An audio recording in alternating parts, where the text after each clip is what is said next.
It does not make sense that Africa can have so many resources, yet Africa still languishes in poverty. We have banks that we don't own. We have education systems that we don't own. We have curriculums that we never wrote. We have political parties that don't service our own interest as people. We have passports. They don't give us access to other countries. They have access to our countries. We don't have access into their own countries. And that's supposed to be democracy. They have embassies in our own countries, and yet they put the same countries in sanctions. What sort of a system are we talking about if we are to be addressing the issues of African democracy? African democracy is a crippled child who is sitting on a wheelchair, a paraplegic wheelchair. In as much as our countries are claimed to be democratic, they are not free at all. Our economies are ruled by the West. Our education is ruled by the West. Our medicine is given by the West. Our diseases are managed by the West. Our populations are managed by the West. Our technologies are imposed on us by the West. So which part of us can you say is democracy?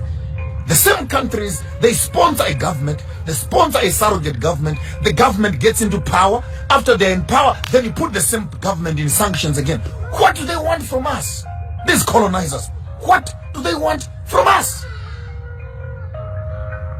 You wanted our gold, we took it. You wanted diamonds, you took it. You want our children and our body parts? You're harvesting. Africa is a harvesting ground of livers and kidneys and hearts. What do you want from us as a people? You took our art. You took our kings. Destroyed our civilization. Up to now, 400 years later, the colonizer is still watching to see how much more he can get away and harvest and pull and rape and take away from the African people. And all this comes under a big umbrella. Africa is going to become a democratic state. But in the midst of democracy, what democracy has been able to do more than anything else, it is to solidify the borders of segregation between nations. The border between Zimbabwe and South Africa, put more fences, put more dogs. The border between Zimbabwe and Mozambique, put more fences, put more dogs. The border between Zimbabwe and Zambia, put more fences, put more dogs. Botswana and Zambia, put more fence, put more dogs. And all these African countries walk around each other in funny little ties, flying around the countries, sitting around United Nations, Africa Union, and we are discussing issues of democracy. The first idea when Africa wants to discuss democracy is how do we restore the African dignity by destroying the borders that separate the African children. My grandmother is Shangaan, Mozambique, on my father's side. My grandmother is Venda, on my mother's side. My father is Karanga, and my grandfather on my mother's side is Ndebele. So how can you put a border in a passport for me, that for me to go and see my grandmother's houses in Mozambique, I need a passport. To go and see my grandmother in South Africa, I need a passport. I must go to Pretoria first, go to Harare. I can cross the river, the Limpopo River.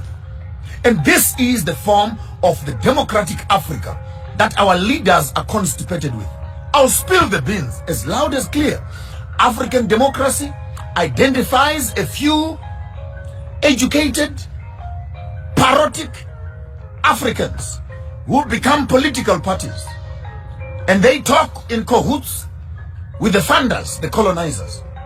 They walk into power not to help the African people, but to look after themselves and maintain the system for the colonizer. Insurance companies are in the hands of the colonizer. The banks are in the hands of the colonizer. Manufacturing industries are in the hands of the colonizers. The pharmaceuticals are in the hands of the colonizers. Medicine, clothing in the hands of the colonizers. Technology in the hands of the colonizers. We'll be shocked to discover we are still slaves and servants working for the colonial system. Take note, I'm not insulting any political party, but I want to insult their insensitivity that they walk around and campaign. I am saying this from Nigeria to Uganda to Kenya to Ghana to Zimbabwe to South Africa to Botswana, anywhere in Africa.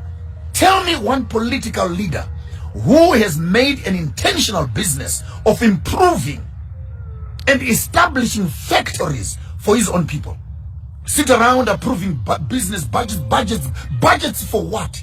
Just take that money, open industries, take that money, open up mines, take that money, open up agricultural farms, have food for your people, employment for your people. How complicated can that be? The model to follow is Dubai.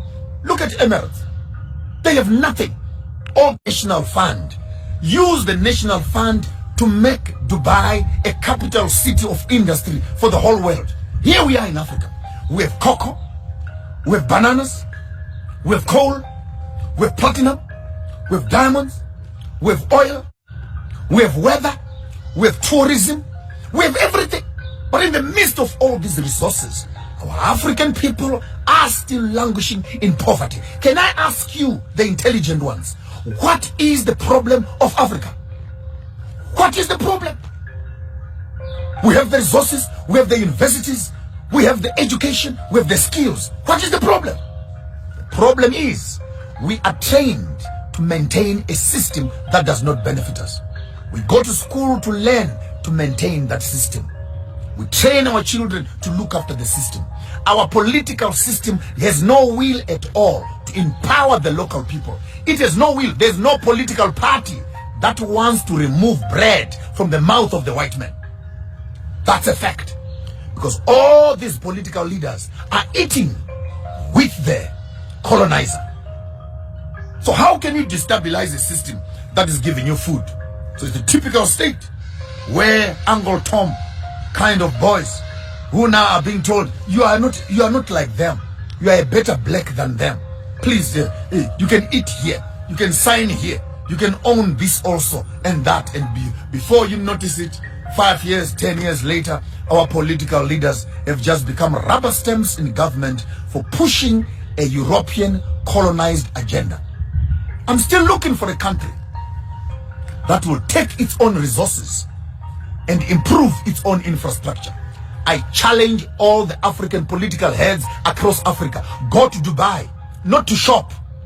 Go and study.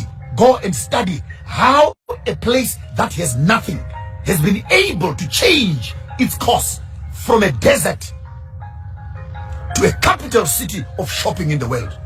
Go there and study.